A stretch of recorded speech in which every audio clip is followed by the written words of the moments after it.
Quality is more important than quantity. I mean quality important అండి quantity కంటే.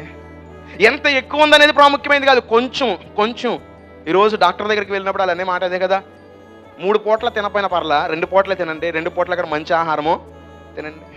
దేవుని సన్నిధిలో ఎదురు చూస్తున్నాము, దేవుని సన్నిధిలో ప్రార్థిస్తున్నాము, దేవుని సన్నిధిలో చేయాల్సిన కార్యాలను జరిగిస్తున్నాం. కానీ ఎలా జరిగిస్తున్నాము? ఆయన మనల్ని చూసినప్పుడు అంగీకారయోగ్యంగా మనం ఉన్నామా?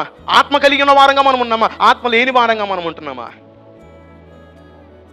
చాలా మంది అంట, అందుకని యేసుక్రీస్తు ప్రభువారు అన్నారు, అనేక మంది వస్తారు కానీ ఆఖరికి నిలబడేది మాత్రము కొంతమందే. మనము పొట్టులో ఉన్నామా, గట్టి గింజలా ఉన్నామా?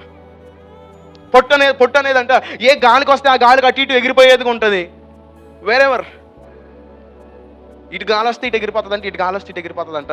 గట్టి గింజలు మాత్రం అలా నిలబడతాయంట. ఆత్మ కలిగి ఉన్న వాడి పరిస్థితి కూడా అటు విధంగా ఉంటుంది.